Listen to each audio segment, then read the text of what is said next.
I can't deal with this anymore. What's the matter? Everyone's sick of all these fruit-flavored gels, right? So, I made gels using the giant cacao beans only found here on this island. It gave them a nice bitter chocolate taste. But people complained that they weren't avant-garde enough. Ugh, chocolate-flavored gels, how prosaic, bah! This got me fuming! So I caught some maiden bonita fish you find around here, ground them up, and made some gels with them. You put fish into chocolate gels? Well, people do braise meat with chocolate. Chocolate and fish may go surprisingly well together. Exactly! It was the discovery of a century! The bonito flakes crunchiness and the gel's gumminess made for an exquisitely bad combo, which made it interesting. So if you made an innovative new type of gel, why are you so angry? That's exactly my problem. I outdid myself. Now I need to make my Gels World debut as amazing as they are. So I thought up the ultimate plan. And that is? I'll put my Choconito gels in toilets all over the world. I'll call it the Great Choconito Toilet Gambit. No one will go to the bathroom without finding my gels. I think everyone will have a lot of fun. So, genius, right? Yeah, it's weird, but I think it's funny too. Right? I knew that kids would get it. Who's a kid? But all the adults in my village called it silly and lowbrow. They forbade me from selling my Choconito gels at all. Isn't that just horrible? That's the most ridiculous thing I've ever heard. Aw, man. Things used to be so much better. Mom would make me dinner, and all I had to do was goo goo goo ga, and everyone would smile and praise me. I don't want to become the kind of grown-up who can't find any fun in looking for gels in toilets.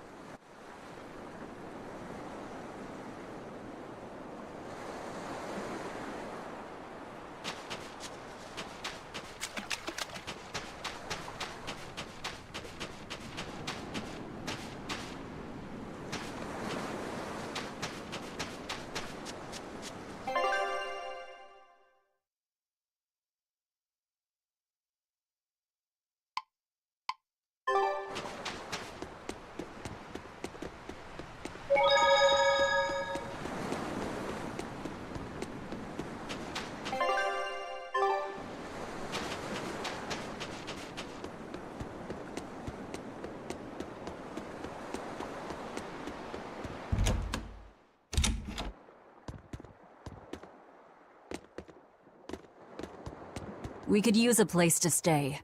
Any rooms open? Yep. Just finished cleaning, in fact. You can help yourself to that room there. Alright, time to start deciphering this scroll.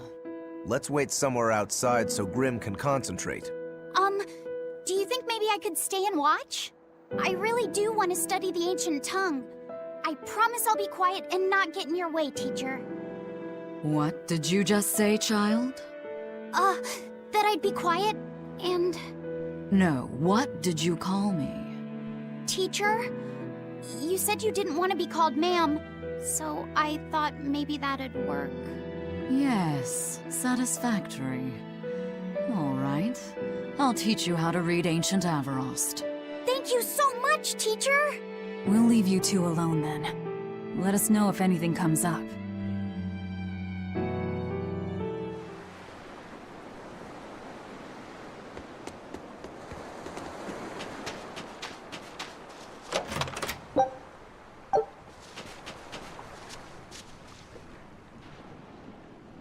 So she digs being called teacher. Well played, Laphicet. She wasn't so fond of ma'am, so I guess he figured he needed an alternative. You can tell how badly he wanted to help her with the languagey work. I think our Malak boy's finally finding himself. So it would seem.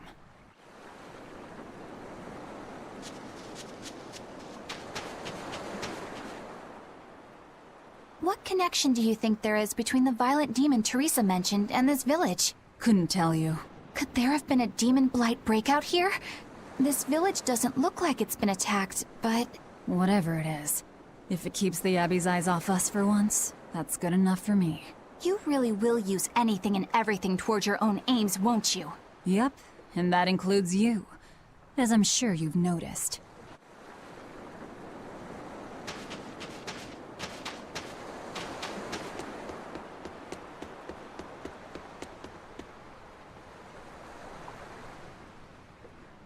Listen, I don't know what they told you in Isolde, but our village has its own traditions. This village is under the divine protection of the Empyrean Aminoch. For unbroken centuries, a line of his priestesses have guided us. They're tasked with performing the sacred rites of worship. And sometimes, they even deliver us his words and will.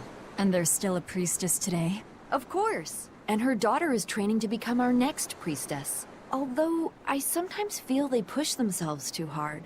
Both mother and daughter are giving their all for Haria. But the Abbey doesn't care about any of that.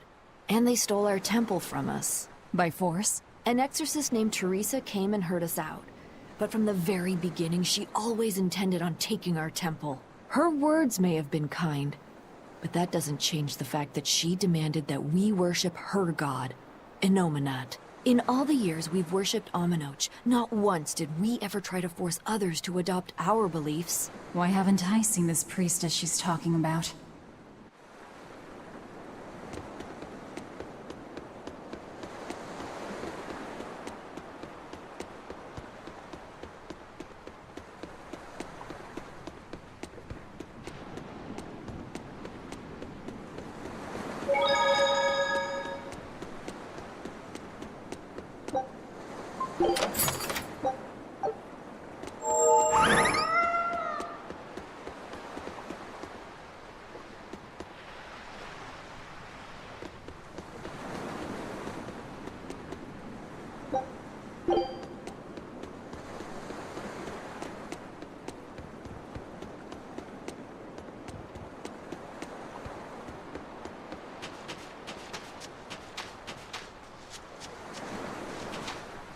It sounds like deciphering the text might take some time.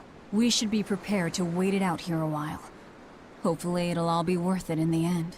I hope so too. But ancient Avarost is complex.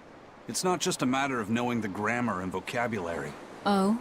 Then how exactly do you read it? I'm not sure about the specifics myself, but from what I understand, you kind of have to intuit a lot of it.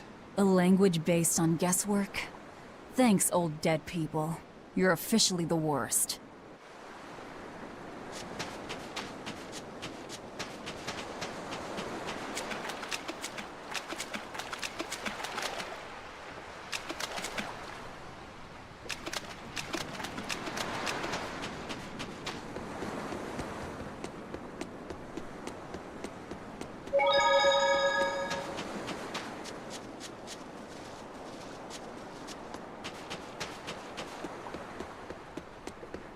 Banning local religions.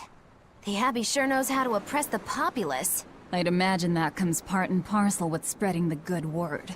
Other gods would only get in the way. From what we overheard, it sounds like they've taken over Aminoch's temple, Palamedes, to use as their base of operations. Sealing it off would be provocative enough. But straight up taking it over? Not a lot of so-called reason to that. Unless... Do you think they need it for some other purpose? Shrug.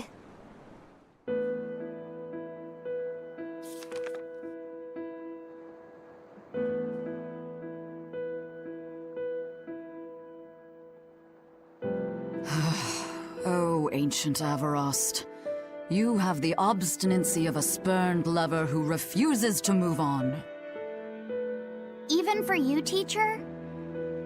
It's this one crucial line. I can't wrap my head around it. Well, from what you've taught me so far, it looks like it says... Sa, Popo, Mucho, Sanchon. Correct, but if you merely translate it word for word, it ends up saying, the parent hates tomatoes, the child eggplants. I doubt those have much to do with Innominat. Yeah. Their grammar is nothing like ours. Sometimes you have to reorder the words, and even then the meaning can require leaps of logic and flashes of intuition. Reordering? So like, San-san, Pocho Pocho, Pocho Musan, Pocho Musan. Can you read it that way? Pocho Muson. Now where did you get that from? These words are lined up, like they repeat. And when I read this part that same way, it just felt right. Pocho Muson. If that's repeated here, then the passage turns into the Nameless Empyrean. Empyrean! Ho ho, that has to refer to Innominat. I think we're on to something. All right, so if we apply this rule here, then... It would seem to be a book of children's counting songs. It's not about Innominat? What matters is what the song says, child. And I think you will be very interested in the words. I wonder if they've made any progress yet. Shall we go check on them?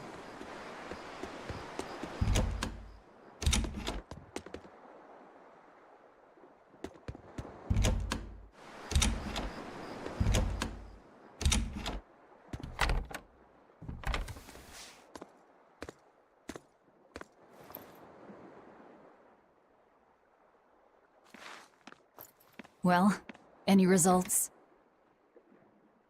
Yes, well, thanks to the boy here.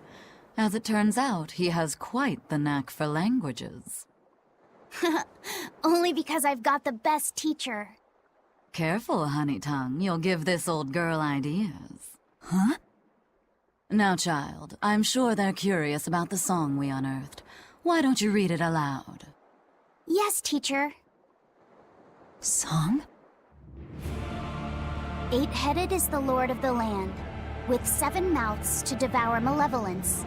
Through pulses of earth doth base nature's flow, as he awaits the time of awakening.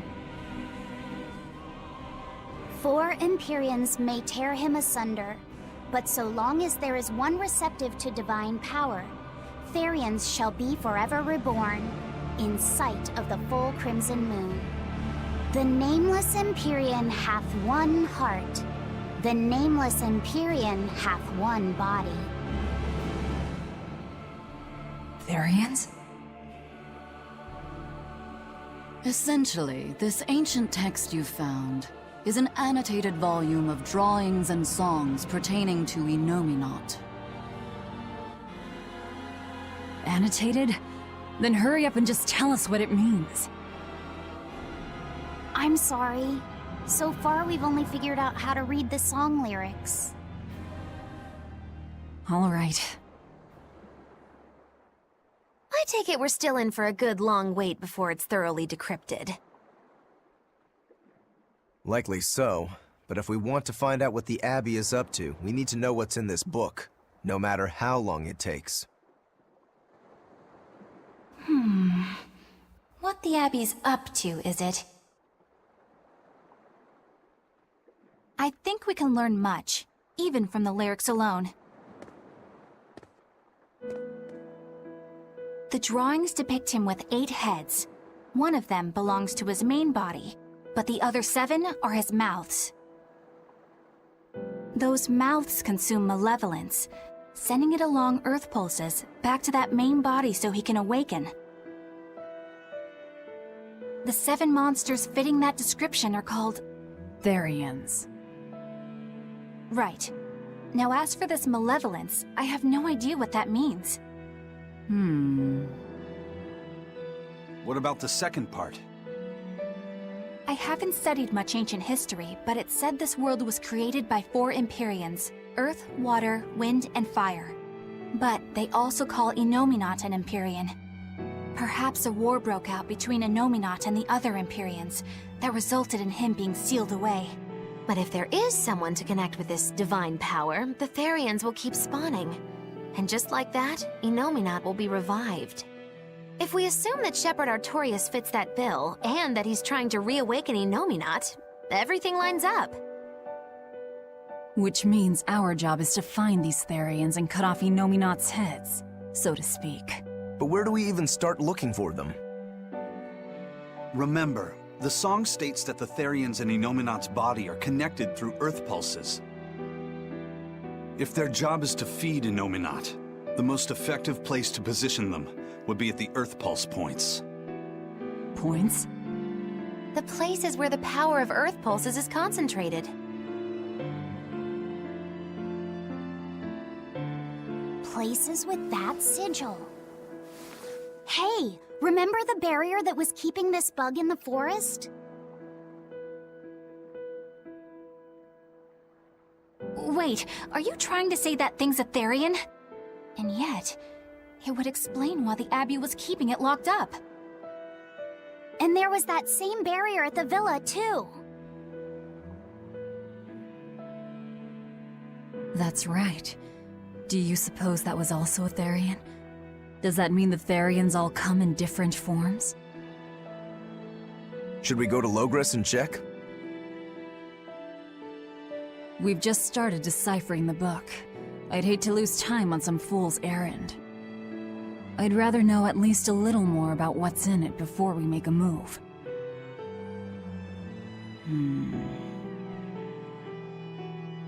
Something bothering you, Grim? This line. The one about Therians being forever reborn.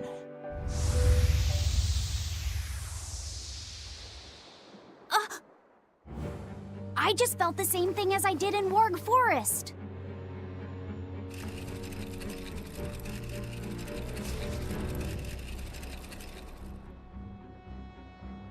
The needle's pointing in the direction of Aminoch's temple, Palamedes. Do I recall hearing that the Abbey took that over? Temples and ritual sites are often built on places thought to be rich in spiritual energy. Could the temple possibly be an Earth Pulse point? There's lots of earth pulse points scattered all over the world. If there's only 7 Therians, most of them will be empty. It's not like we have any better leads. If there's even a chance, shouldn't we go check it out? Better than sitting around waiting on the book. If nothing else, we'll find out what Laphicet is sensing. Just a theory, but if you were to kill a Therian... What? I guess there's only one way to find out. Never mind. Good luck out there.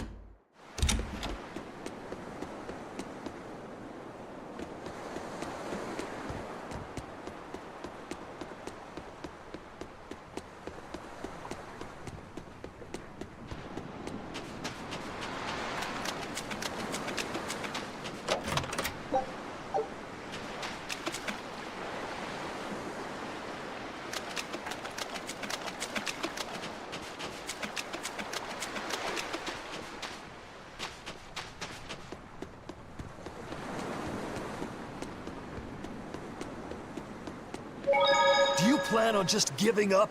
Palamedes is Aminoch's temple. The priestess isn't the only one whose job it is to protect that temple.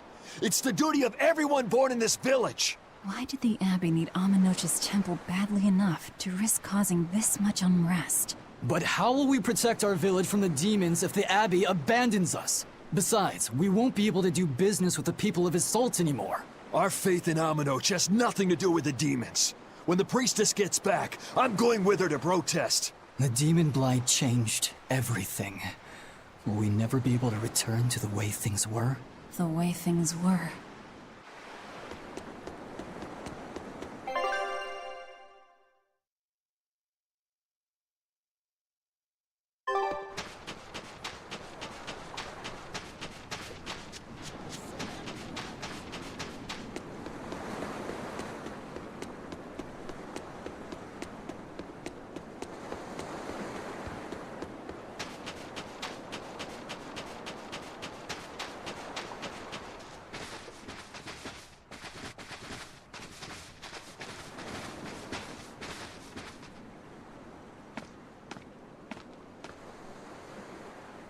Who are you? The innkeeper's daughter. I happened to overhear you all talking about going to Palamedes, and... Did you report us to the Abbey? Report? But you already have an exorcist with you. If you have any business, talk with her then.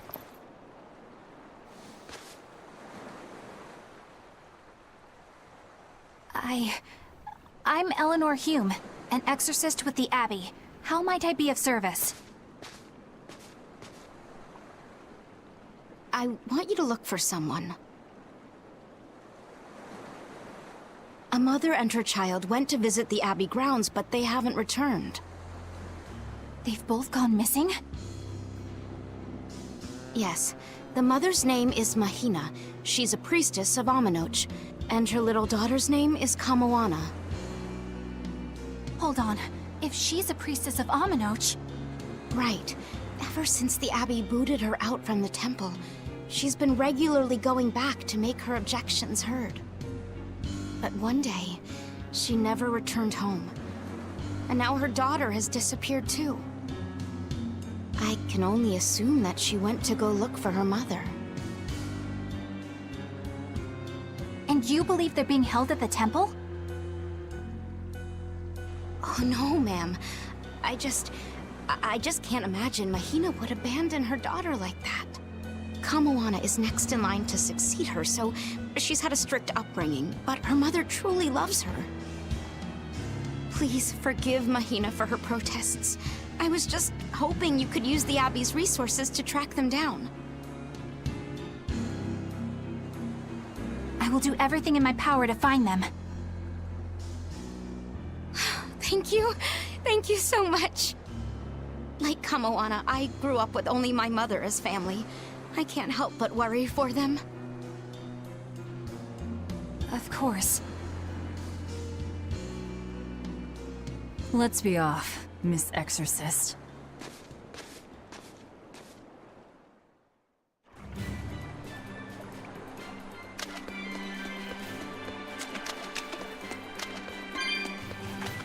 Eleanor, what's your game here? The mother and daughter, you mean? That's on me. I'll search for them myself. I don't care about that. Well, what then? Why are you actively helping us decipher the book, when we're using it to thwart the Abbey's plans? You think I might be deliberately misleading you? Laying a trap of some sort for you all? Are you? I think you're a lot of things, Demon. But foolish is not one of them. I want to know the truth. I want to know what Lord Artorias is trying to accomplish. And there's something happening in the world right now. I want to know what it is. Unfortunately, little old Eleanor has never been deemed trustworthy enough to be given such information. So, my only option is to find out for myself. You've got the soul searching down at least. The Abbey and your band of rogues follow two different paths.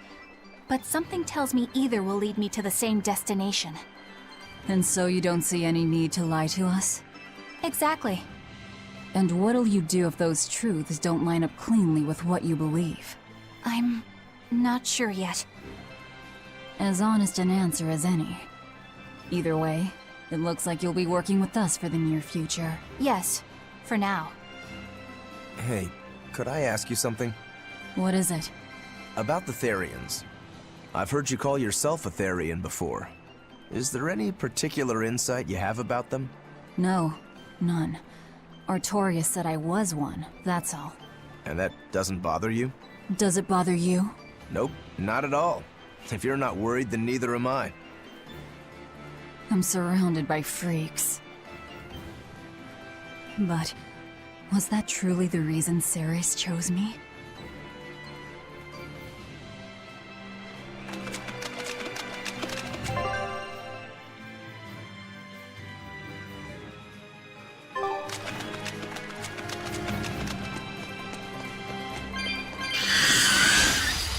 Time to dish out savage!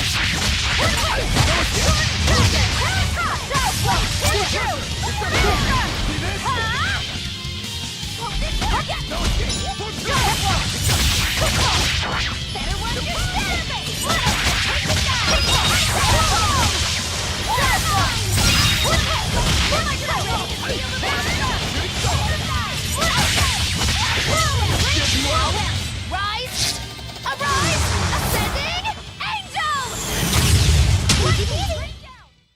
Even a short weapon is effective up close.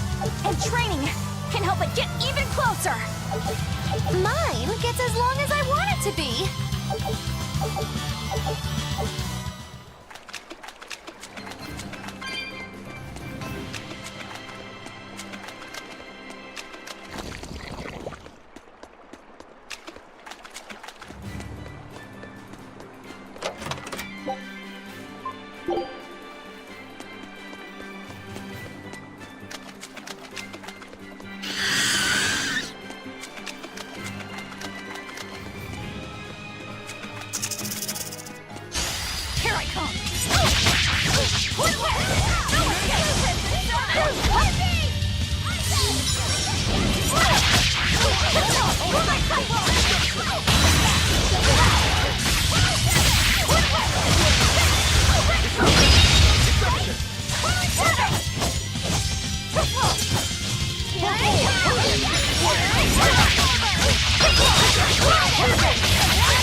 Try as they might, it won't change anything.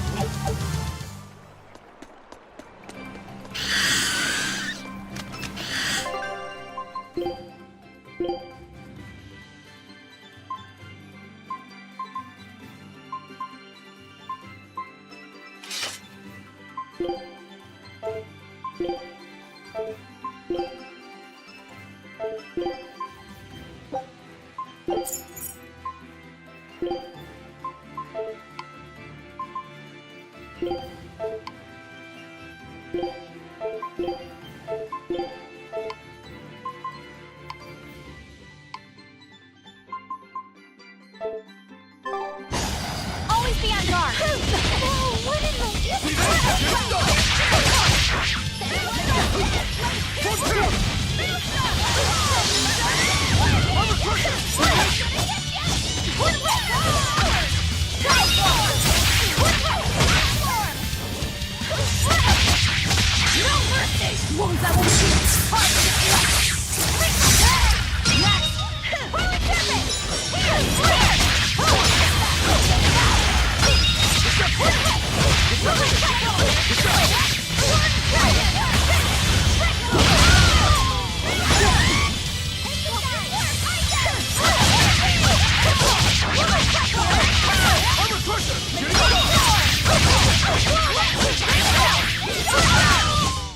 We're finished here.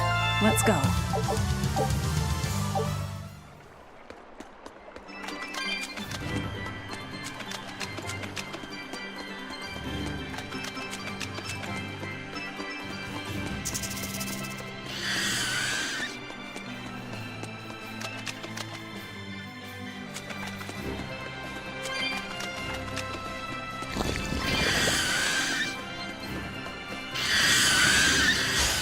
On to battle!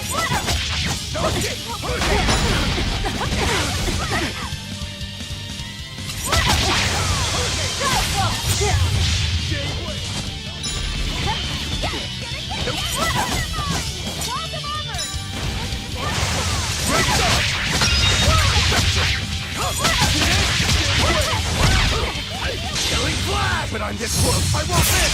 Form zero!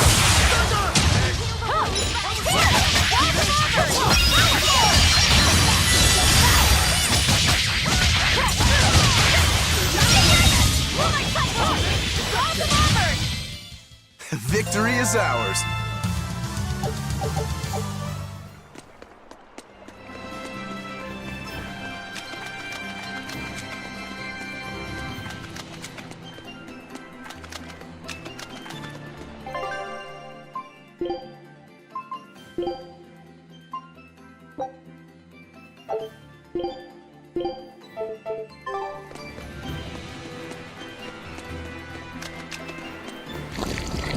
We will need to be extremely wary.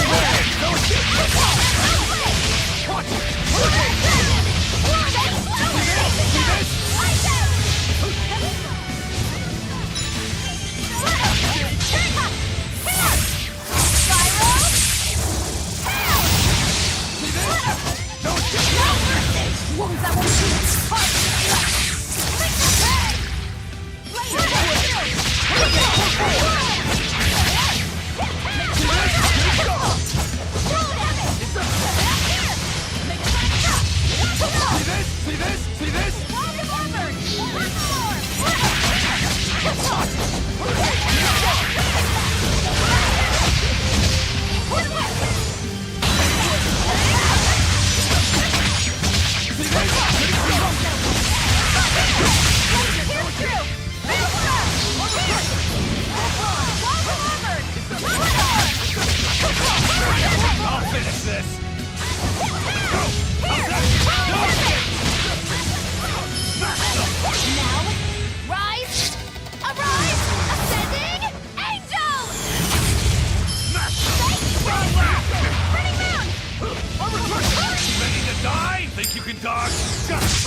That was tougher than I would have liked.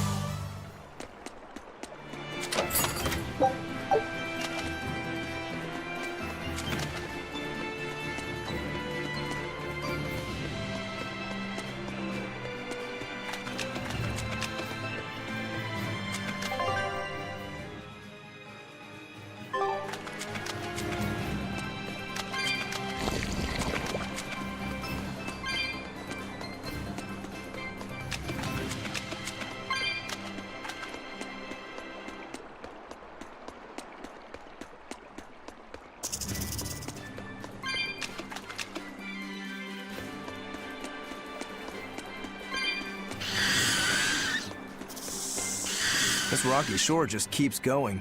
Just don't step on any sea slugs, okay? Why not? What's the big deal? It's just that it isn't pretty. Their insides squish everywhere. Yikes. That sounds pretty traumatizing. Then again, if you pickle their innards, it makes for a great snack. You eat them? Oh, don't be a baby. You've had worse. Forget the sea slugs. Try not to step on the coral. Good point. Coral is alive and needs our protection. Or maybe it's because some of it can be sold for jewelry. I didn't mean either of those reasons. Although Manon appears similar to Maclear Beach, it was formed by a completely different process. Now that you mention it, this area is covered by rocks. Maclear is just your average seashore. But Manon here was made by the slow corrosion of seaside caves. They were worn away by the waves? That too. But mainly, it was the handiwork of a rock-eating species of coral, known as ravening table coral. Stay in contact long enough, and they'll melt your flesh right off. Ah, so that's why it tingles every time I touch the coral. Why didn't you warn us earlier? Don't waste my time.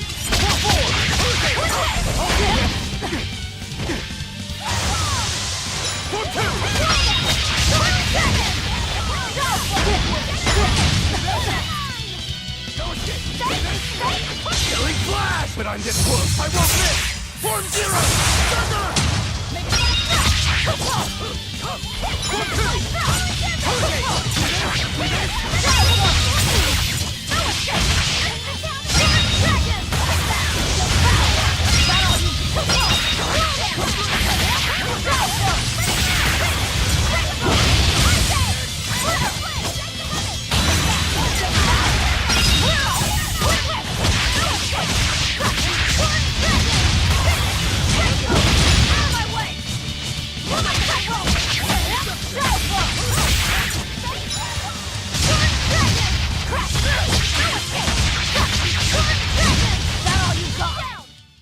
Stop fooling around.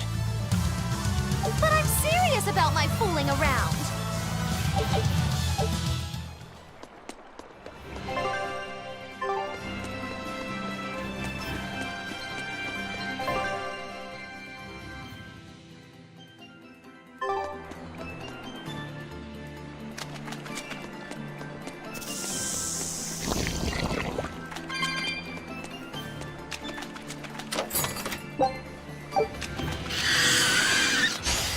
Right then.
Laphicet, have you been taking care of that rhino stag roast like a good boy? Of course. I make sure to feed it every night before I go to sleep, since it's nocturnal. How long are you going to keep on calling it a rhino stag roast? I don't know. It's a new kind of beetle, so it's gonna be hard to tell if it's really a rhino or a stag. You're asking a lot of questions. Bienfu, do you like bugs? Duh! I love rhinoceros and stag beetles both! What guy doesn't find them fascinating? Right? So which kind of beetle do you think it is? Rhino or stag? Oh, that's a tough question. But guess what? Miss Muggy taught me a surefire way to tell. I didn't know there was a way to tell. Yeah, but if I do it, you gotta name it after me, alright? Come on! What guy doesn't wish he had a cool bug named after himself, right? And besides, Miss Muggy told me that this technique is so good that it's only fair to have a bug named after you in return. So what do you say, man to man? Come on, let's live the dream! Oh, all right. How can I say no to that? Besides, we all did work together to capture it anyway. Yay! Thanks, Laphicet. All right, show me the bug, and I'll tell you what it is. Miss Muggy says you need to open up its outer wings and get a good whiff of the thin underwings.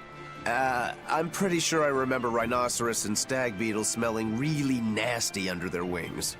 Is it really that bad? Why not find out for yourself? No thanks. I think I'll pass. Maybe you shouldn't do this after all, Bienfu. You probably just want to hog the name all to yourself. Well, too bad! A real man never goes back on his word. If it packs a mean punch, then it's a rhinoceros beetle. And if it smells really zesty, then it's a stag beetle. I don't know about this. Just let him do it, Laphicet. He's already volunteered. I can do this? Just you watch!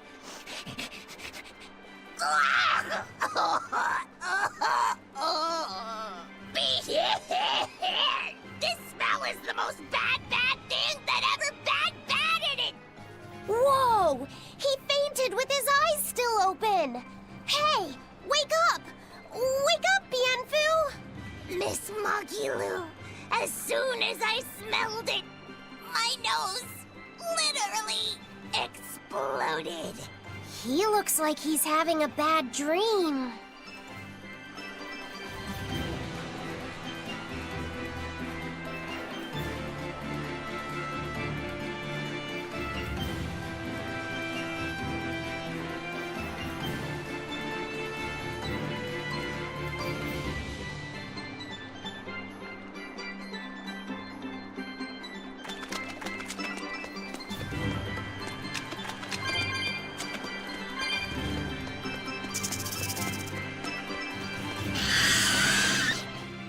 Keeps picking on Madame Eleanor.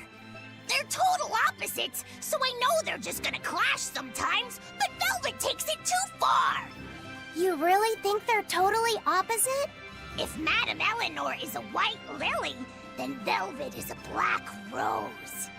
If Madame Eleanor is a soaring Pegasus, then Velvet is a wolf in the shadows. If Madame Eleanor is a plate of spaghetti carbonara, Velvet is squidding noodles with seaweed. I don't follow you completely, but I think I get the point. I'm sure you understand. The two have nothing at all in common. And since they don't share anything in common, some fighting now and then just can't be helped. Well, they both have beautiful hair. Okay, but we're talking a noble exorcist and an aloof demon. Eleanor sometimes treats you coldly. And Velvet has helped me more times than I can count. Madame Eleanor gives herself fully to the salvation of others, but Velvet is bent solely on revenge. That means they're both motivated by thoughts of others. How is the cheerful and talkative Madame Eleanor at all the same as the brooding, taciturn Velvet? Both of them talk to me when it's just the two of us together. You're just trying to be contrary. I'm only telling you what I've experienced. Actually, I feel that Madame Eleanor isn't really reaching out to me. It's alright if Eleanor doesn't want to talk to you. I'm here for you, Bienfu. You aren't alone. That just makes me feel lonelier! Bien! You two are opposites yourselves. Huh?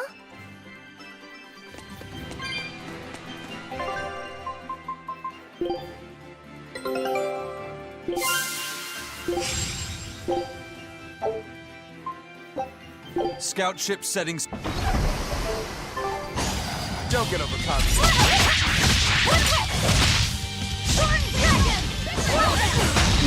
I can't die here.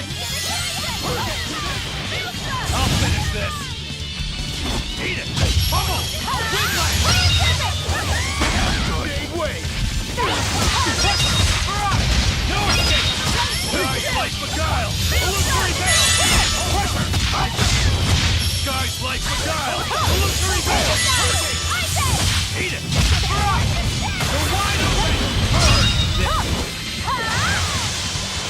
Eat it! Smash them! Don't land! See this? Hurricane, see this? Smash it! Don't escape! No escape! Tremble!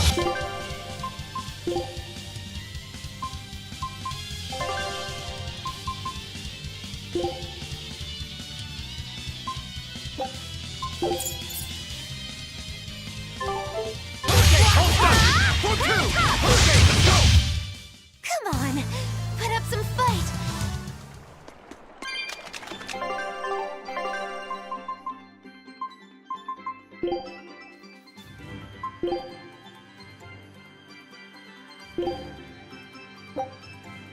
Food's ready. It's nothing special.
The map's getting filled in little by little.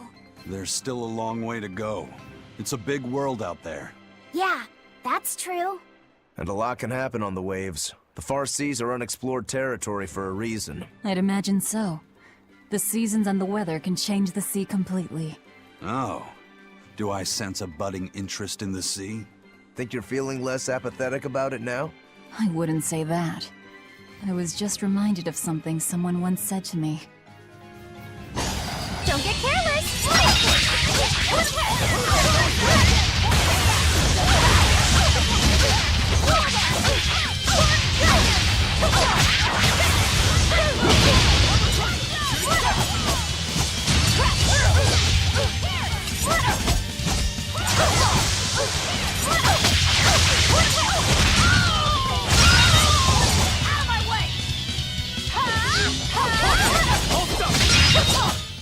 Come on, really?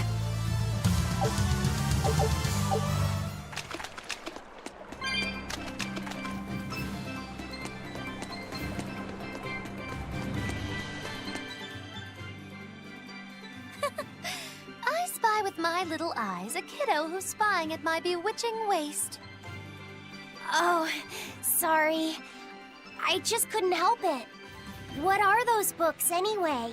Oh, that's a great question. Since you asked, I'll reveal the secrets of my tomes just for you. On the right, I've got my household ledger in the back, and my magic encyclopedia in the front. That one I mostly use for oil blotting paper.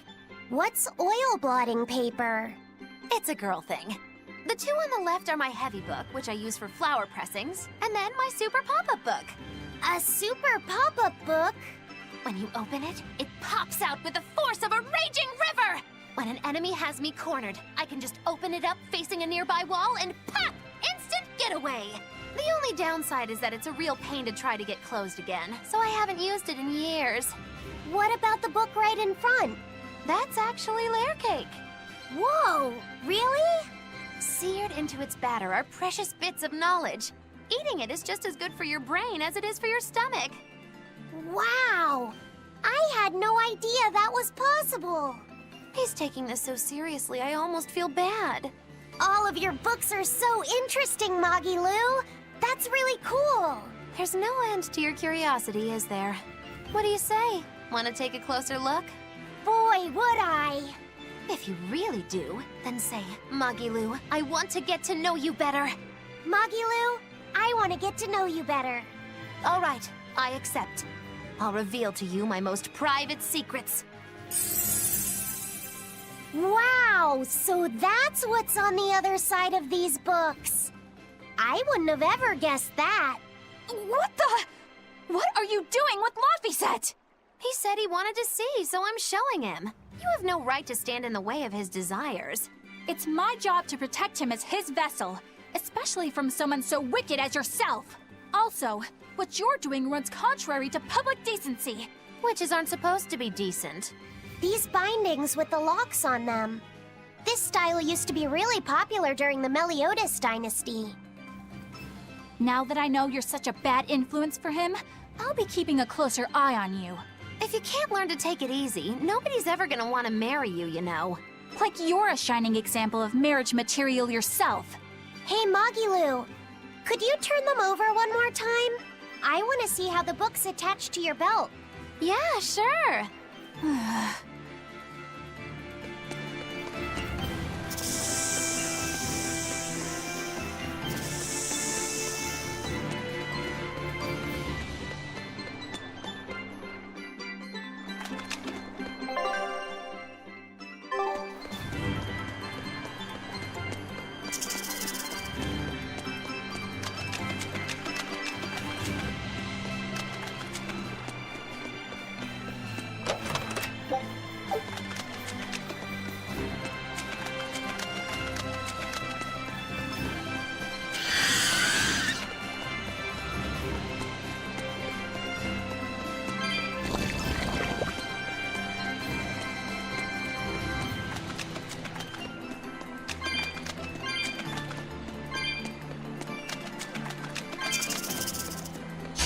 Don't get overconfident.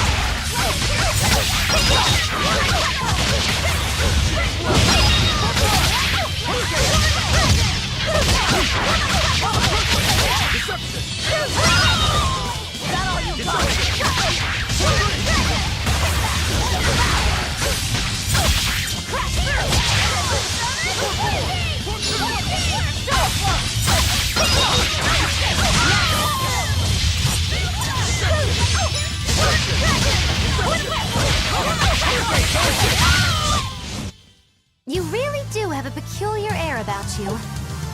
Yeah, I don't think you're one to talk.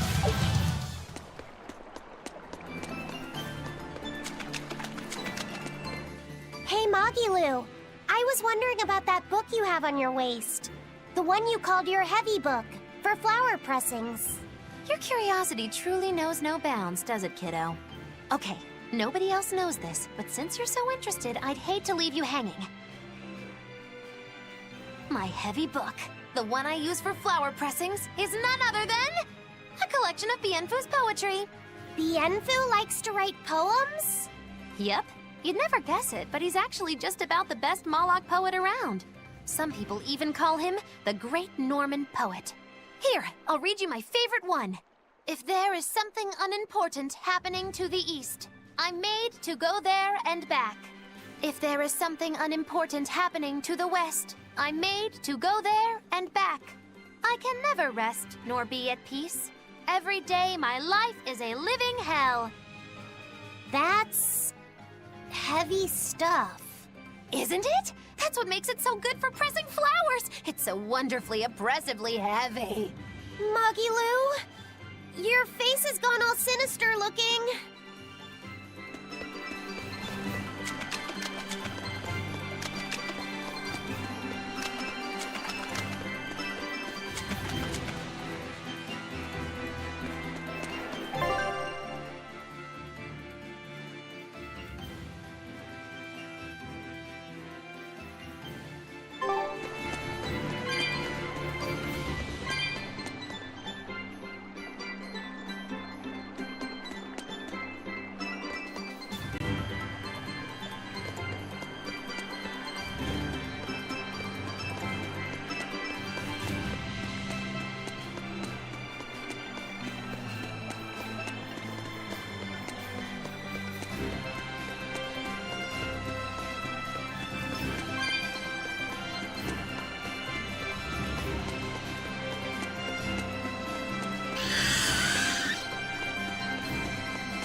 How about it, Laphicet? Picking up on anything? Yeah, in the direction of the temple. The feeling's getting stronger now.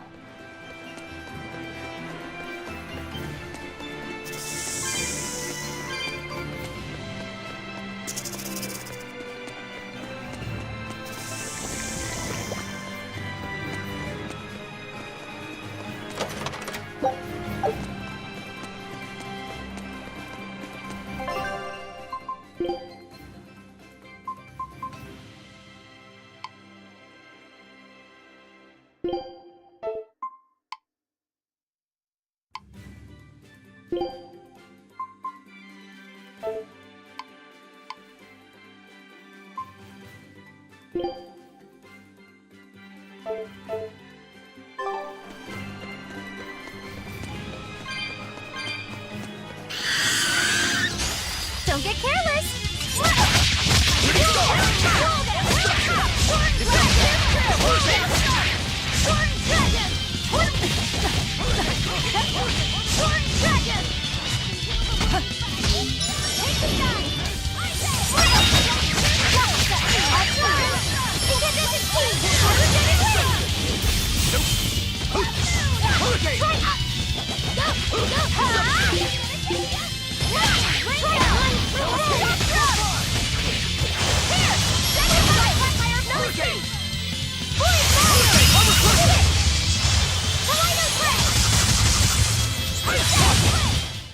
This fight is over!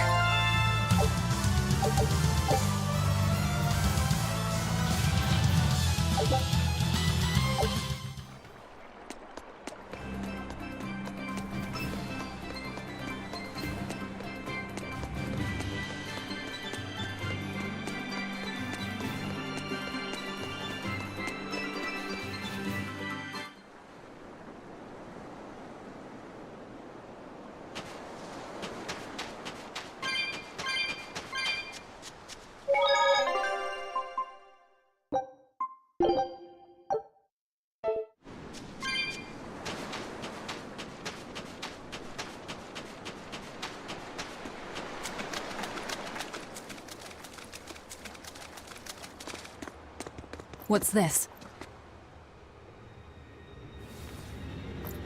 A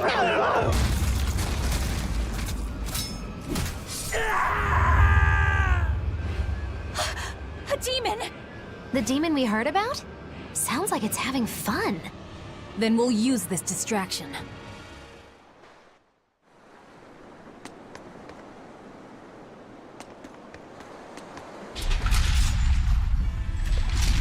Wow, look outside! It's the ocean! This was a place of worship for Aminoch, the Water Empyrean. The ancients built this sanctuary underwater for the same reason that Eumasia's temples were built underground. But building this underwater couldn't have been easy. Aye. With the Earth temples, all they had to do was keep digging. Here, they had water to contend with.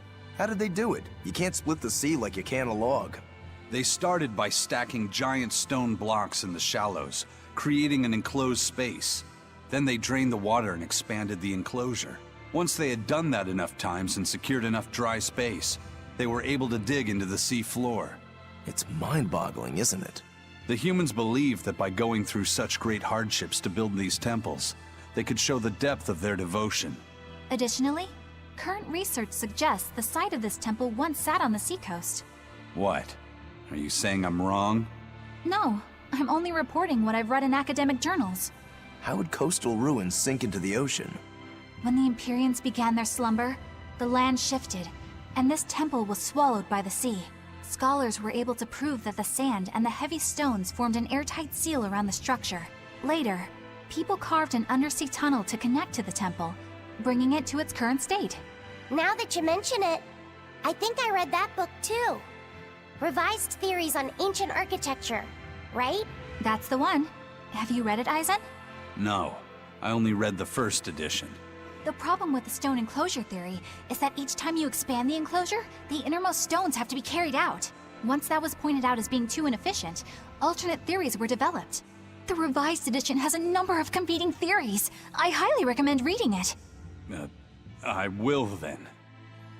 So, wait, was that a complete rebuttal of Eisen's explanation? That was not my intention. It's okay. Archaeology is a continuous process of asking new questions and making new discoveries. Prevailing theories change all the time. What's it matter anyway? Let's just get going. There's no Empyrean here, right, Eisen? If you're worried about it, why not flip that coin of his? Heads, no Empyrean. Tails, Empyrean Central. But it always comes up tails. Like I said before, these temples are nothing more than places of worship built by human hands. The current religion started when humans, fearful of natural forces, began to worship four gods they called the Empyreans.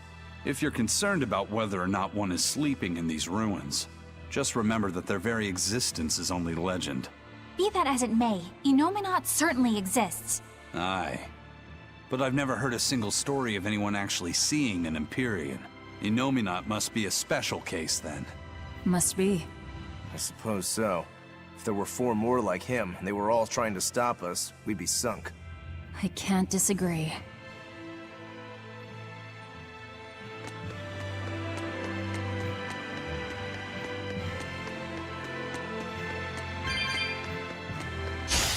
I'll end this quickly. Killing flash! When I'm this close, I won't miss! Form zero! Thunder!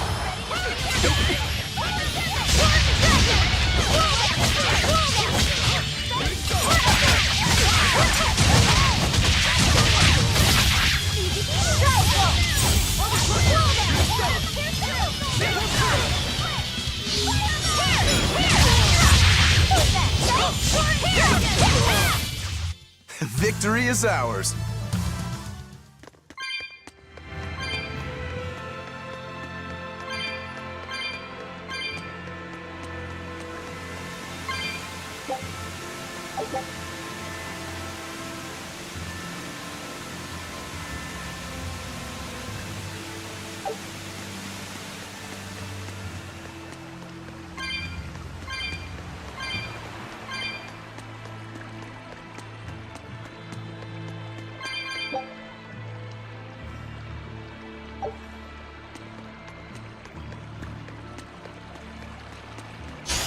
Here I come!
Don't get careless!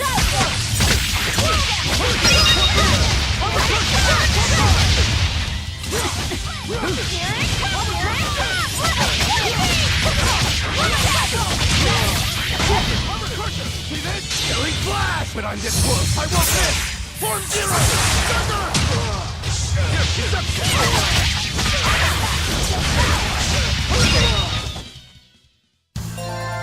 Your style is really unique. Just wait until I...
Well, it wiped out the security for us, but...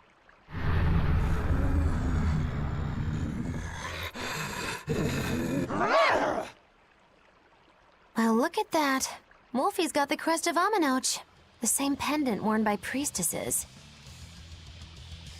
Then that makes this demon... Yeah, she must be the missing mother, Mahina. Can't be.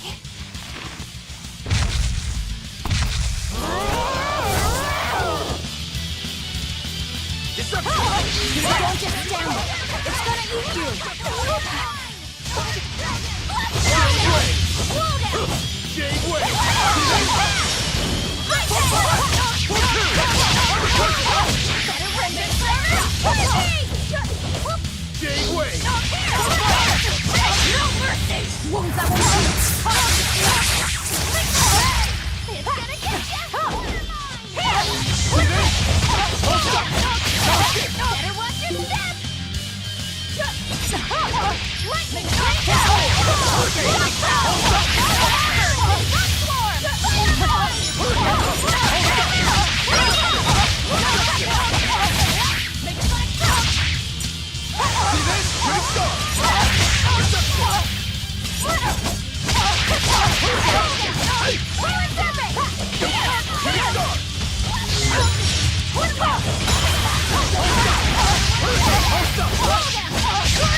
To think a priestess, beloved by her village, would become a demon.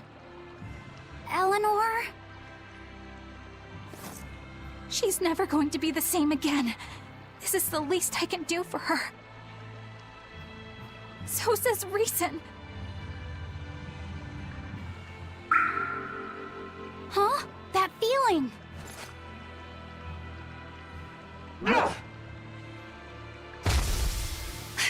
Damn!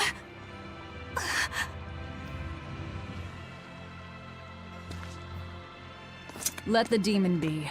We don't need it.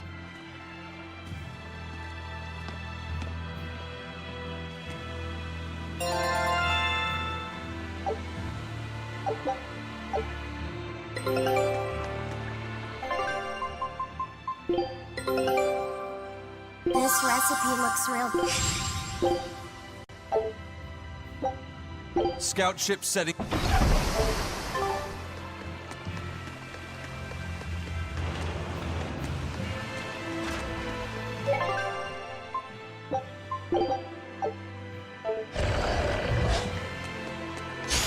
Always ready to fight.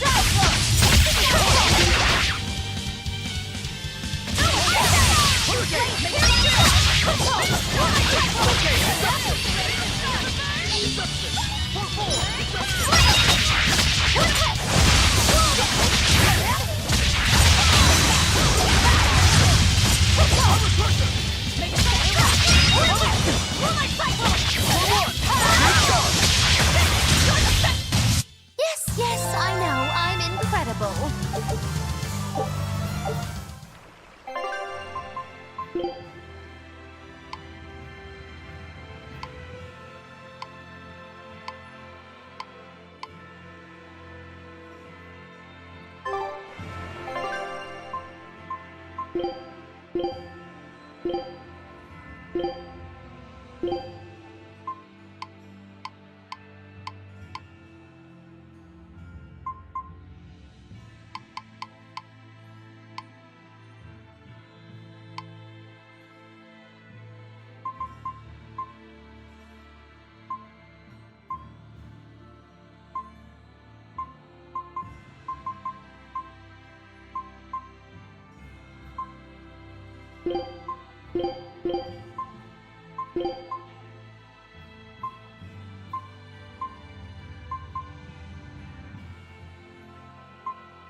That demon.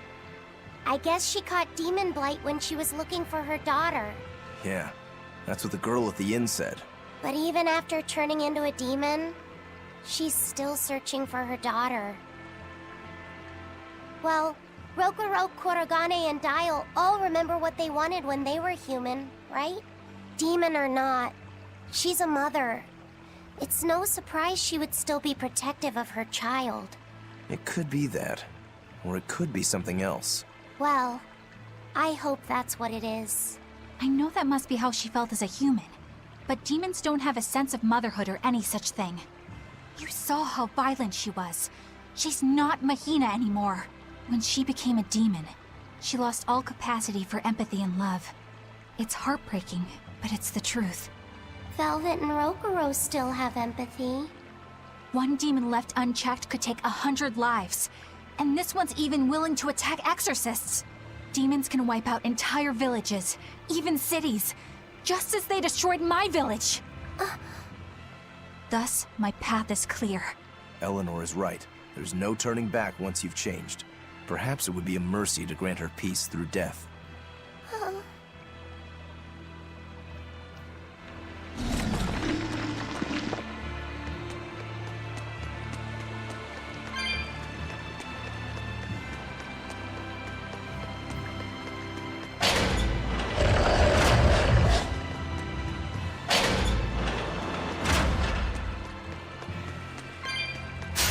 Don't get overcome.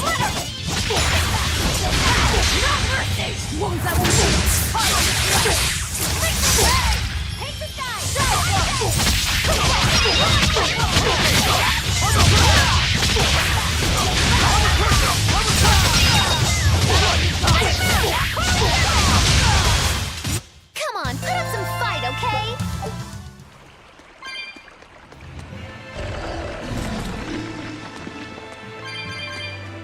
It won't open.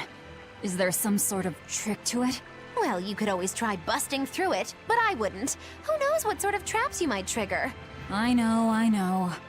Look at that diamond-shaped stone in the door. Haven't we seen that somewhere else? You're right.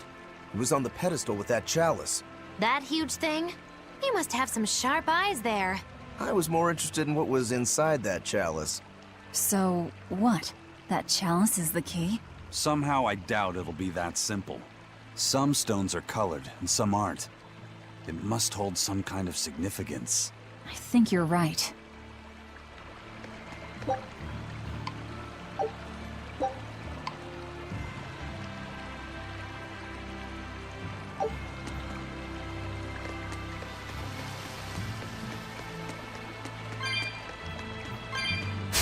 You'll be rust on my blade!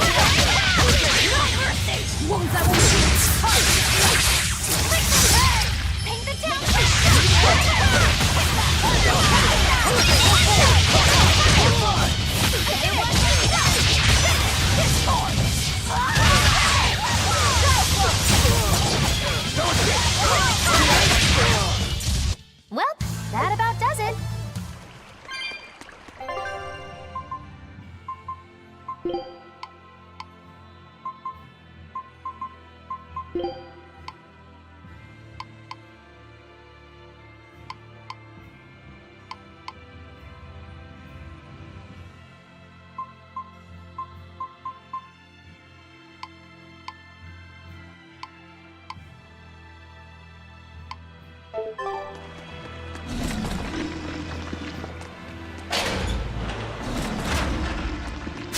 I'm ready for this.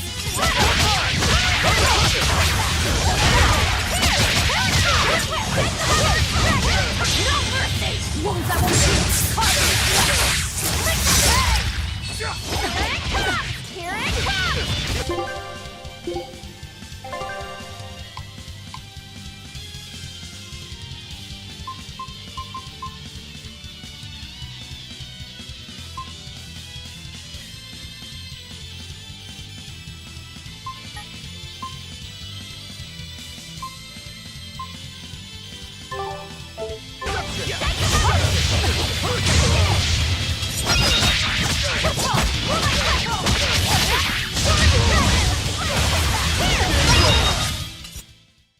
fooling around. But I'm serious about it.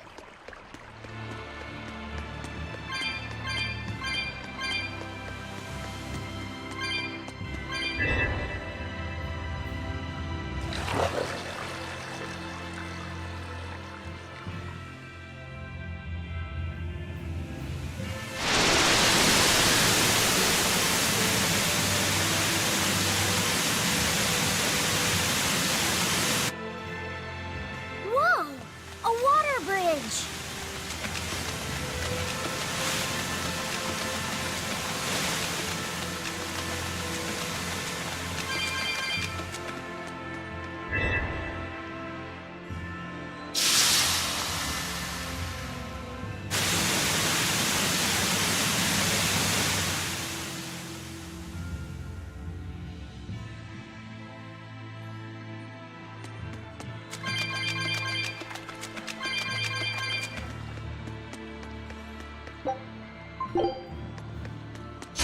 I'll end this quickly.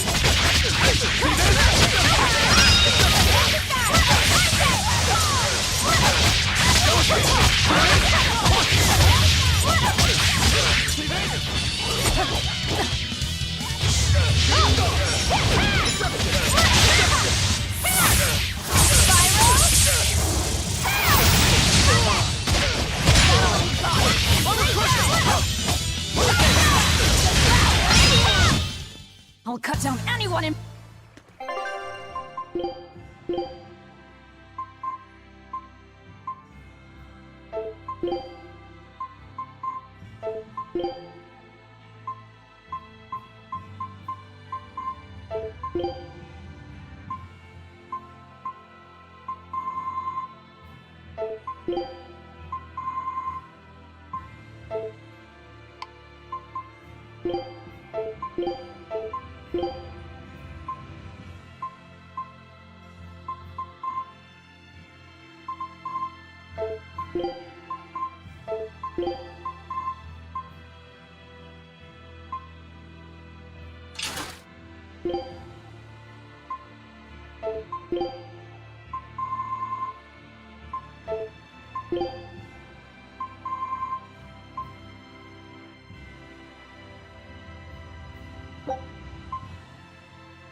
Always be on guard!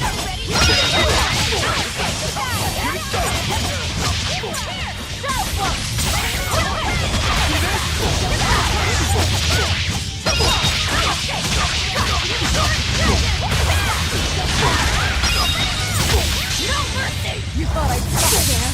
Annihilating? Out of my way!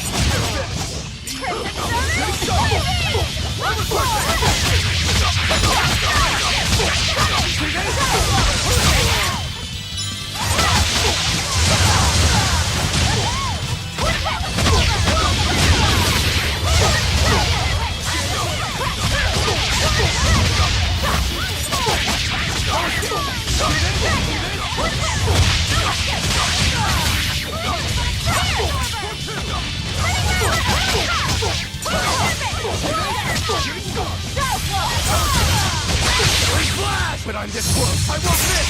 Form Zero! Thunder!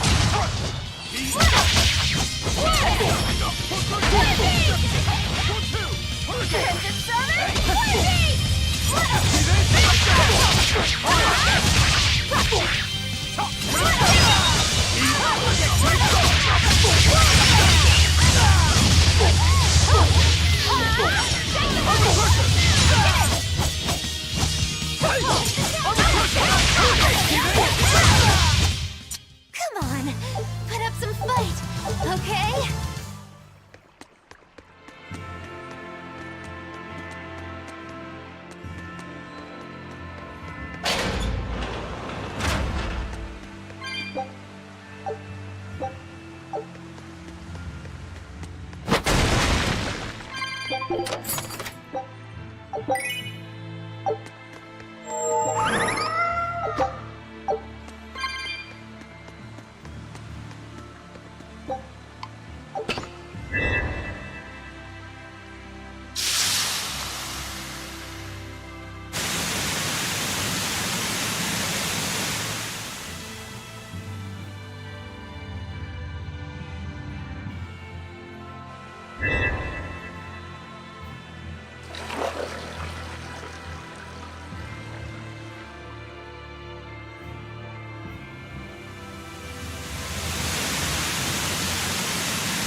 Is Innominat really an Empyrean?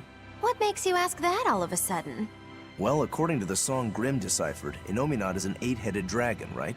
The Empyreans are supposed to be these holy beings, but using Therians to feed on malevolence sounds more sinister than divine to me. You've got a point there. Empyreans are a type of Malachim, and that doesn't seem like any Malach we've seen. And even less so when we're talking an 8-headed dragon. Is it so far-fetched? What do you think will happen if the Therians come together in one place? Well, it wouldn't be good. My guess is they'd merge together into a giant, horrific monster. The mighty beast will attack us with its 8 long, snake-like necks and 8 heads spitting hellfire! I can see your worry. Right? And that's 8 heads with only 6 of us to take them on. It'd be more than we could handle. I'd have to conjure up a double or two. You can do that? Of course not. Then why mention it? Oh! What is it, Laphicet? Do you think each head would act of its own free will? Because if they do, they'd be uncoordinated, bumping into each other and going this way and that, giving us an opening. If we fight as one united whole, I know we can win. Yes! If we work hand in hand, victory is ours. Right, everyone? Huh? Us, united? Have you looked at us recently? Well, I mean, maybe.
Yes, I know, I'm incredible.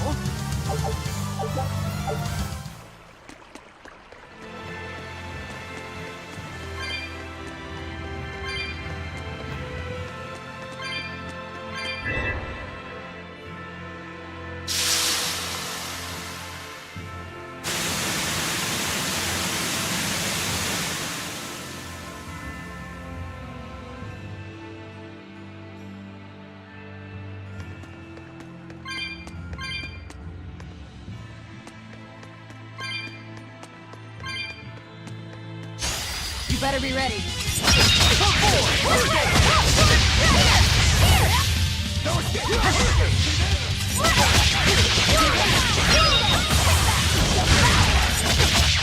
What?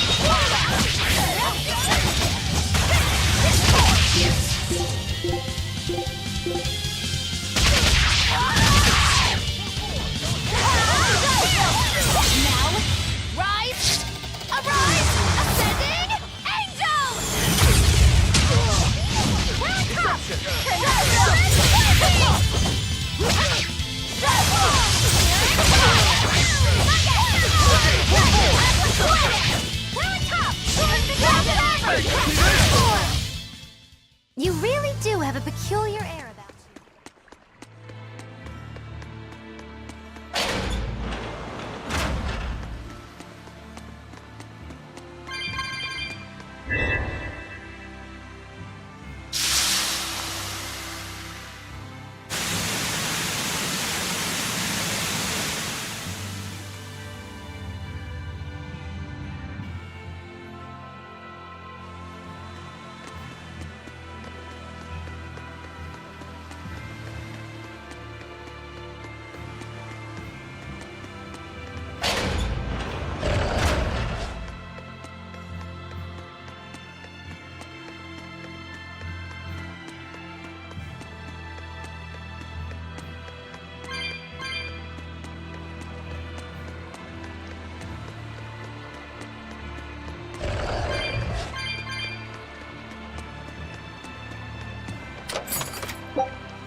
Don't get careless!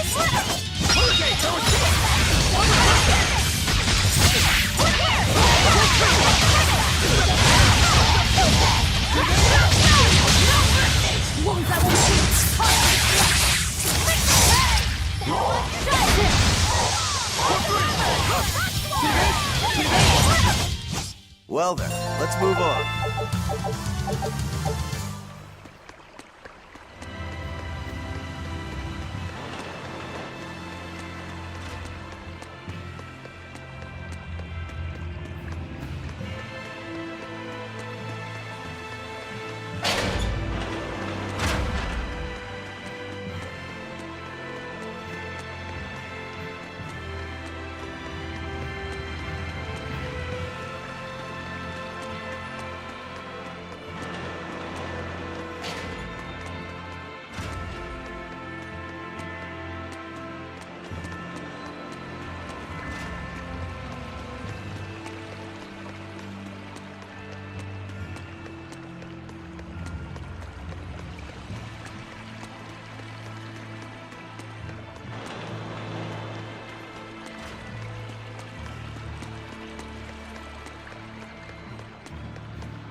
I come!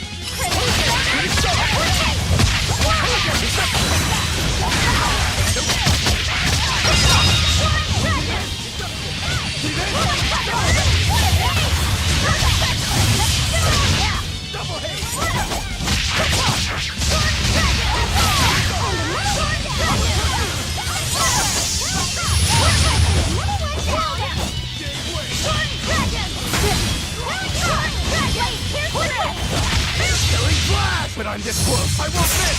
Form zero. Thunder!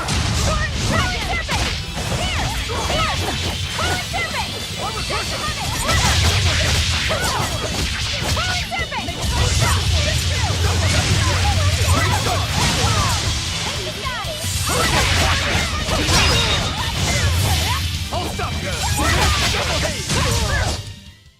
Victory is ours.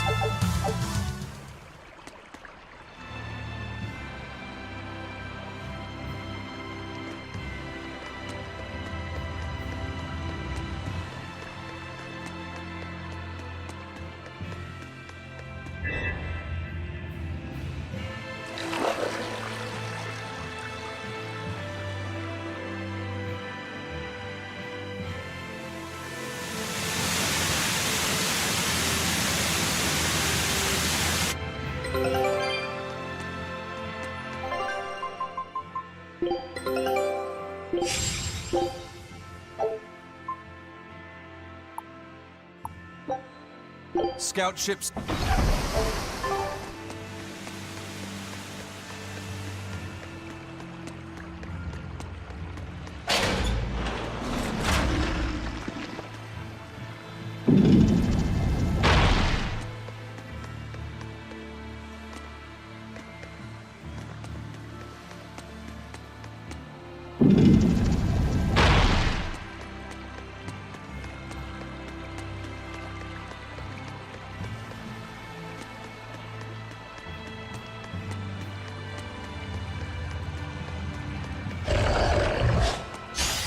I'm ready for this.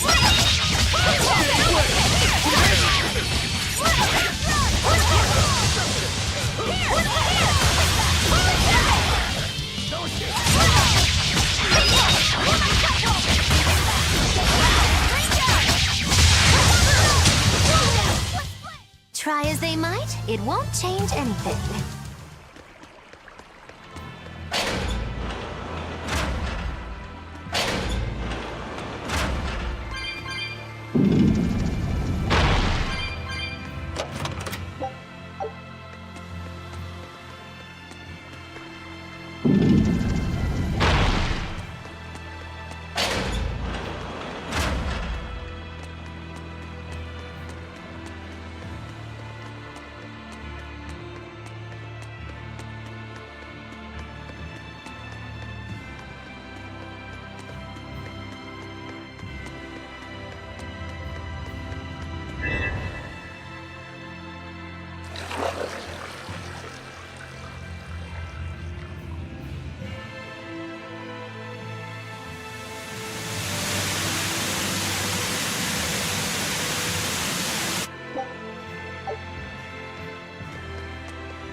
I feel the power coming from further inside. How very intriguing.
Well, there you are.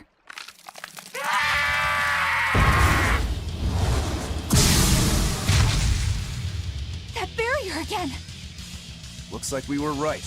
Another Therian. Just as Velvet conjectured, each of the 7 heads seems to assume a different form.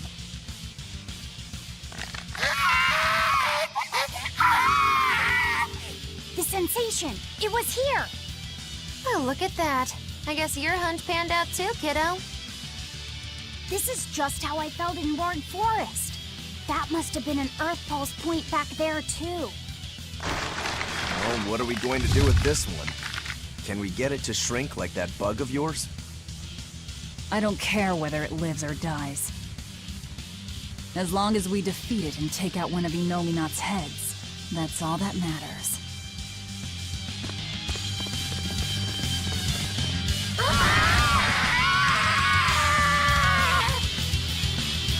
Try not to let it eat you. That'd be very Here it comes!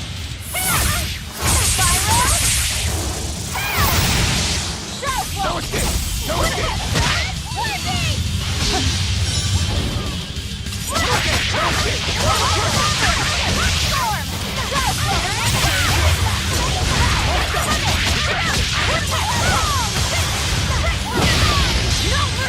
Wounds that won't shoot!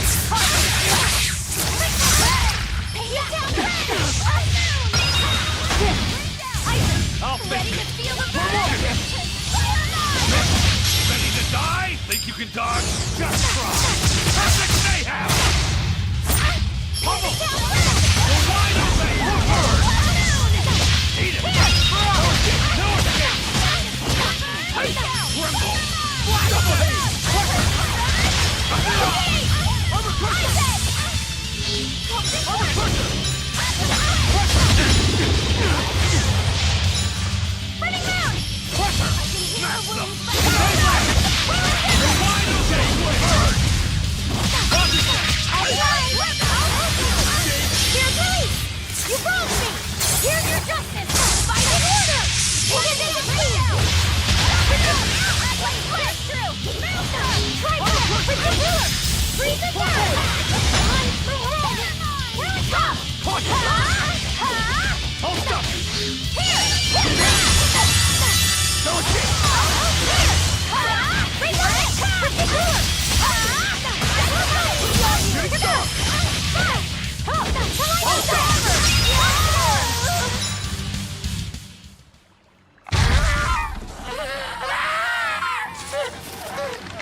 I don't think this Therian's getting any smaller.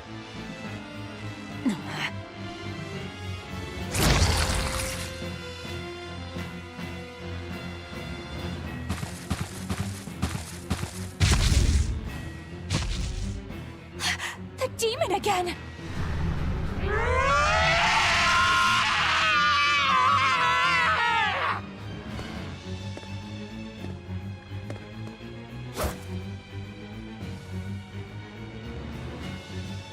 I'm not letting you go this time!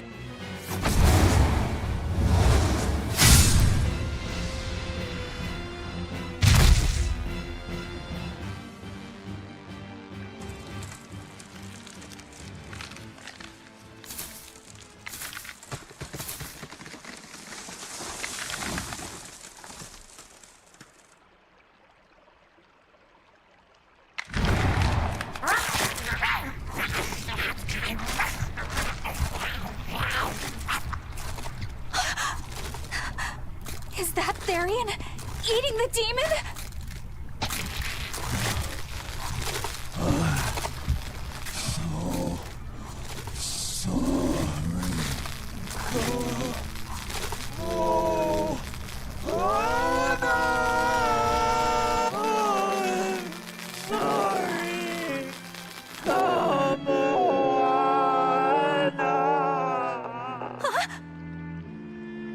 The Therian!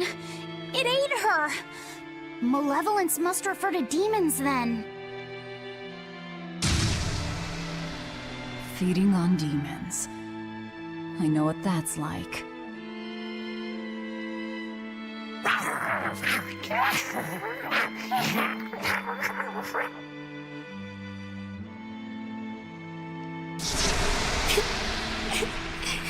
Mommy. Mommy. Look! It turned into a little girl. Is that Kamoana?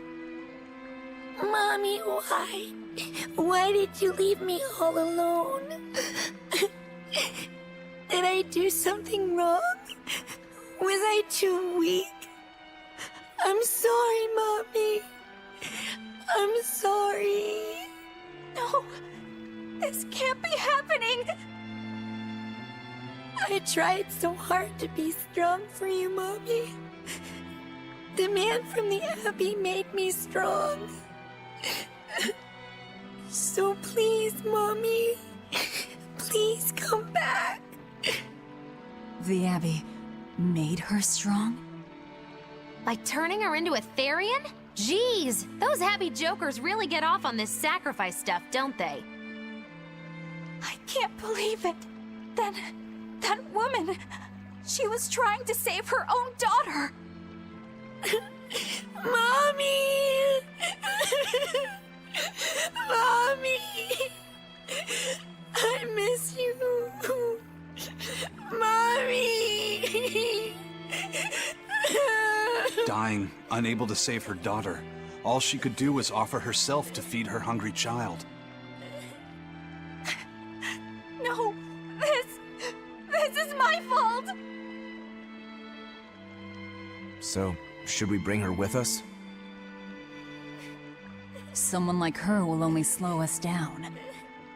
That Therian isn't going anywhere.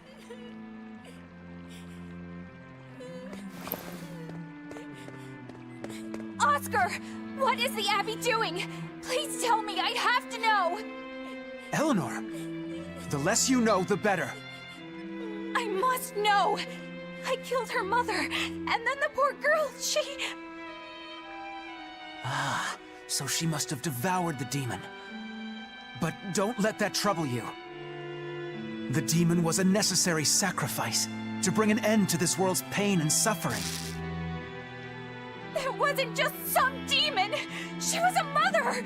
She was all this girl had! Her one and only mother.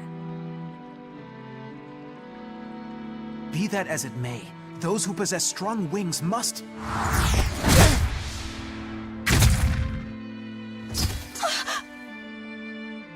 It's not nice to make a girl cry. Mommy! Kamoana. It's now or never.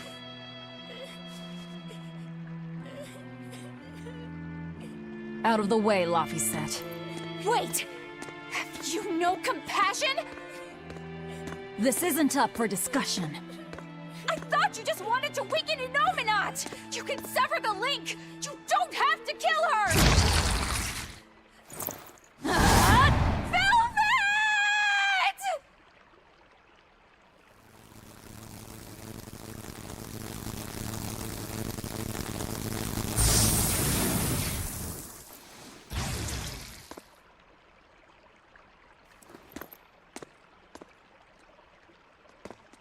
Oh, someone's had a change of heart. Apparently, a woman's tears truly do have frightening power. I'm just curious about something Grimoire said. I can always kill this one later. If we're taking her with us, we'd better grab her and go. No sense lingering in the enemy's territory. Hey, Kamoana. My name's Laphicet. Do you want to come with me and my friends and get out of here? Where's my mommy? I'll be lonely without her. You're not alone, sweetie. I promise. Even if she's far away, your mother will always be looking over you. How do you know? Because that's what my mother does for me, too.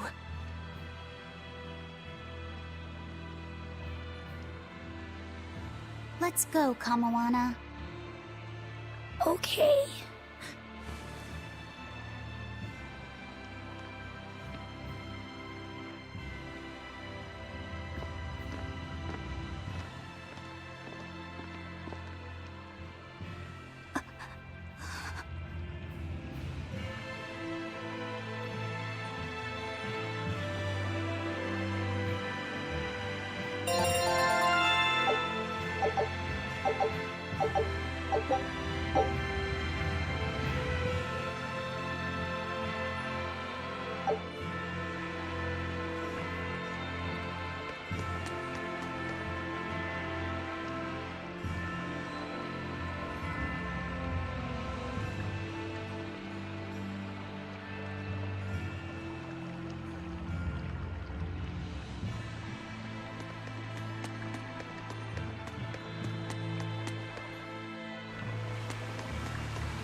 I'm ready for this.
When I'm this close, I won't miss! Form Zero! Thunder! Your style is really unique.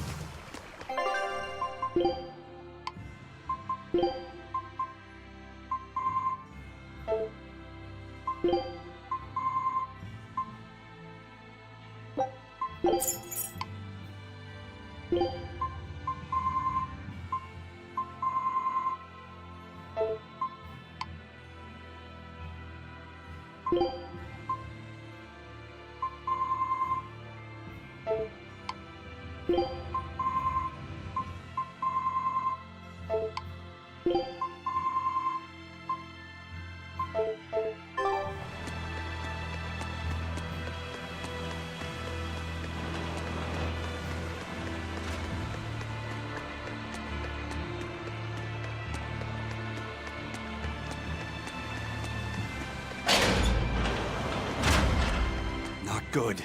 The malevolence is getting stronger. My. The effects are already starting to show.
Victory is ours.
Grim, what's up? Did you come to share something else you found in that book? Not quite. I'm afraid the malevolence has grown too dense for me to hole up at the inn reading. Malevolence?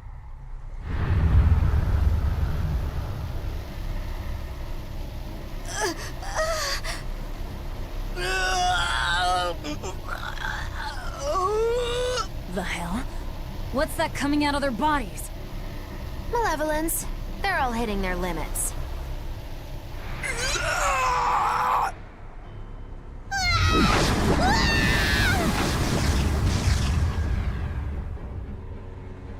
Demon Blight!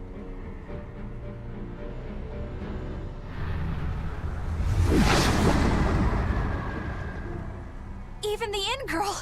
Why is this happening? They're demons now. Their malevolence is spilling over. The malevolence. All of that energy spilling from their bodies? That's what causes the demon blight?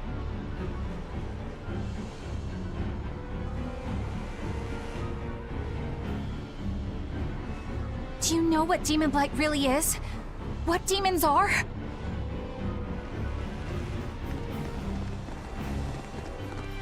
They couldn't have gotten far. Track them down at all costs.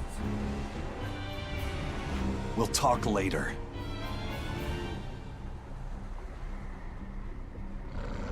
The Exorcists are going to have their hands full with these demons. Let's get back to the ship while we can.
Scout ship.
Go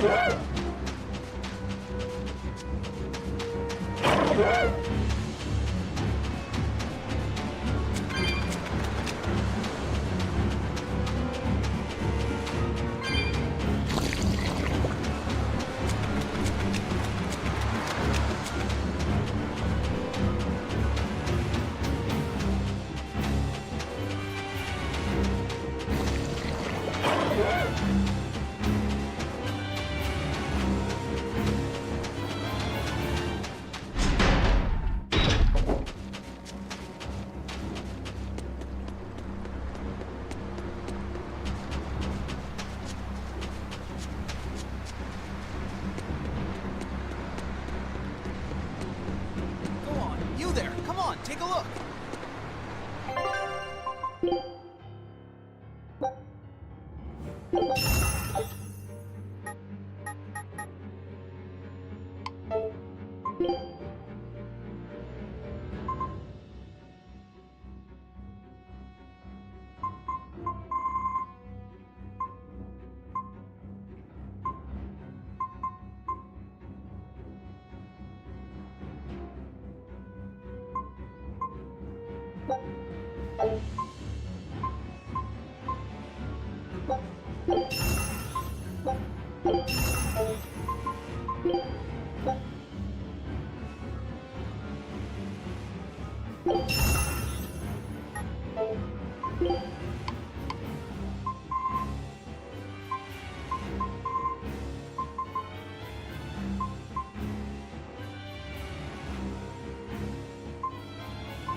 Where are we going?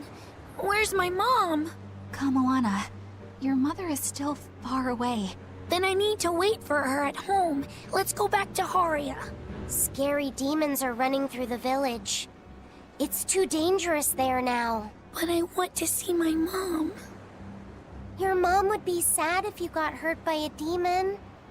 Come with us, and we'll keep you safe until she comes back. Okay, I'll go with you. I wouldn't want Mom to be sad.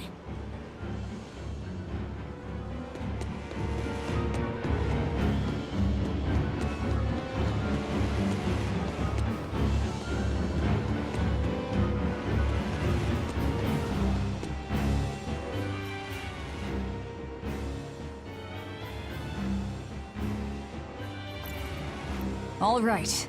You're going to tell me about the demon blight and malevolence. Are you seriously thinking of breaking the Moloch taboo? That depends. Moloch taboo?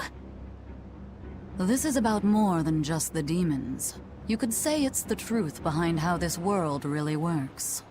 The knowledge can be devastating to humans, throwing into question everything they think they know. And so the Malachim agreed to withhold it from humans, for their own protection.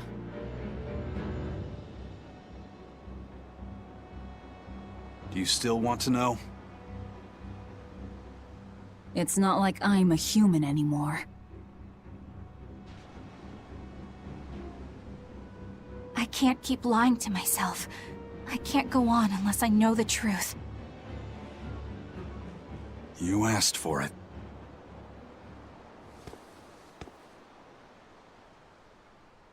First of all, this illness you call Demon Blight does not exist. Any human carries the potential of becoming a demon. All it takes is for the malevolence lurking in their heart to overflow. And what exactly is this malevolence? Impure emotions beyond what reason can suppress. Think of it as the sin buried in men's souls. So you knew. I'm a witch. So malevolence is the darkness in all our hearts. Make any sense to you guys? Any at all? When you put it like that, yeah, it makes a lot of sense. By nature, humans are incited by negative energy. It is easy to turn them towards impurity, creating malevolence. In fact, most people are constantly generating malevolence. It might even be possible that demons are people's true selves, and what little reason they possess is all that keeps them in human form. If the masses realize this, the realm would be thrown into utter chaos. That's why the Abbey propagates the lie of demon blight. So I presume. That can't be true!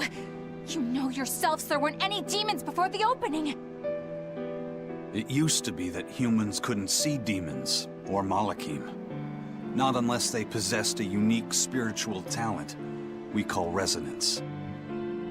All your average human would see was someone turning extremely violent. Unable to explain what was happening, they'd just call those people possessed or feral. Then what made people see them all of a sudden? I don't know. My guess would be that something triggered greater resonance among all of humanity. And then, on the day of the Advent, all humans gained the ability to perceive Malachim. And in the following days, the exorcist numbers swelled. This has to be Artorias' doing.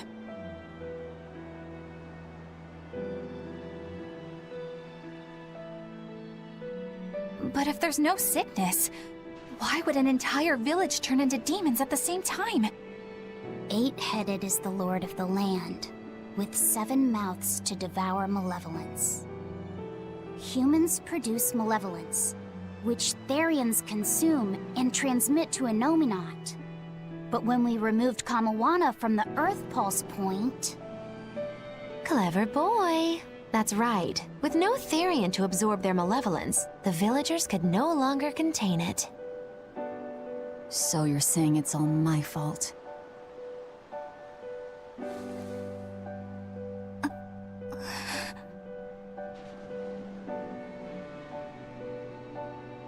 Hey, What's going on?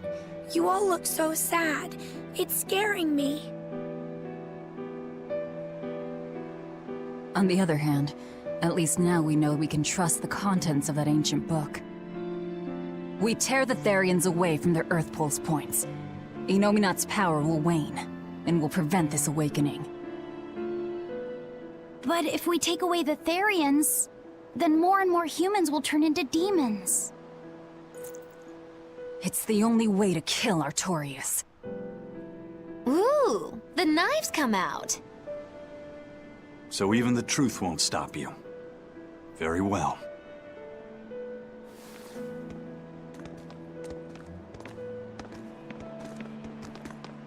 Since each Therian looks different, we'll only find them by capturing the Earth Pulse points one by one. What separates humans and demons?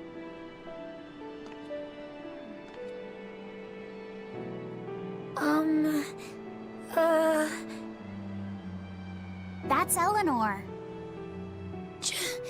Cheer up, Eleanor. Your mommy's looking over you too, you know.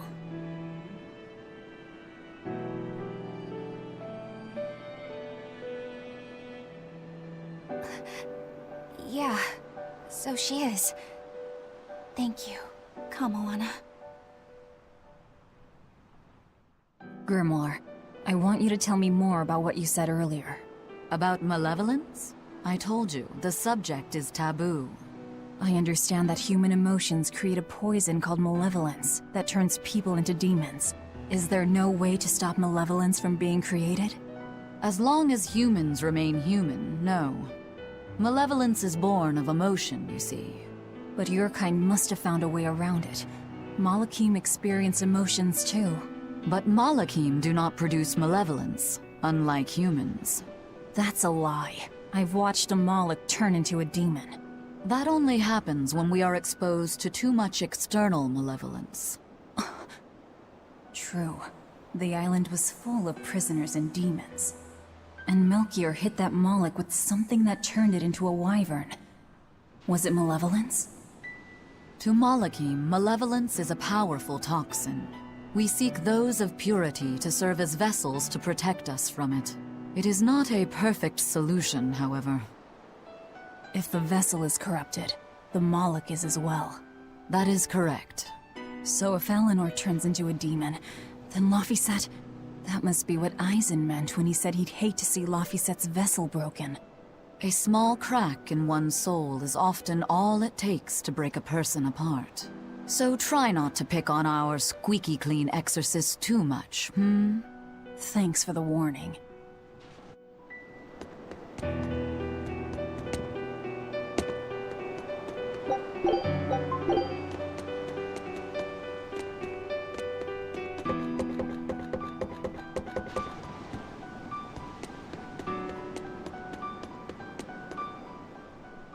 So I rescued this poacher who'd run away from one of those Class 4 islands, right?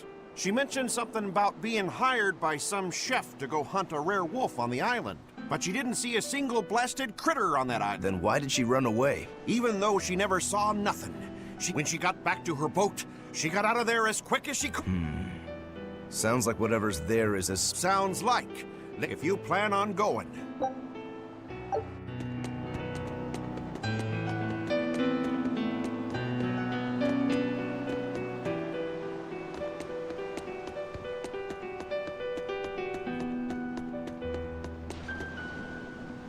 Sir, we just received a Sylph J from the boss of the Bloodwings. She has a job for us and wants us to meet her in Logres.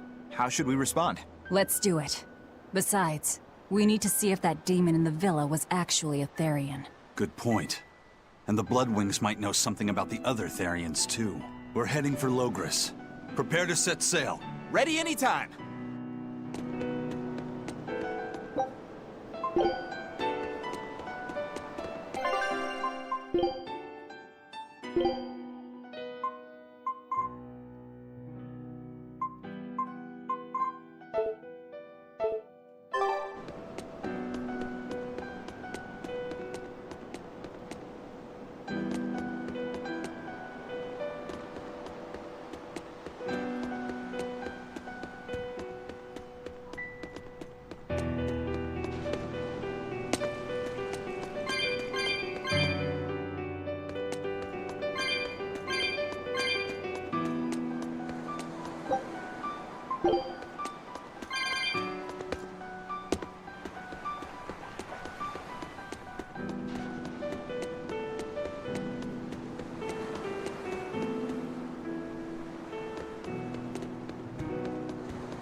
I'll show you the beauty of my plan.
But I'm this close. I will miss. Form zero. Thunder!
Think you can dodge? Just try!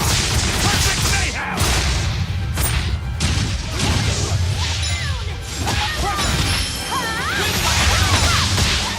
No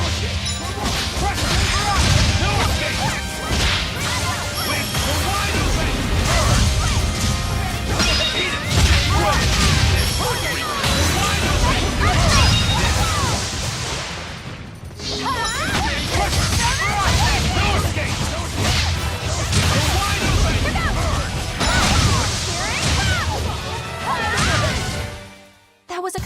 powerful enemy.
You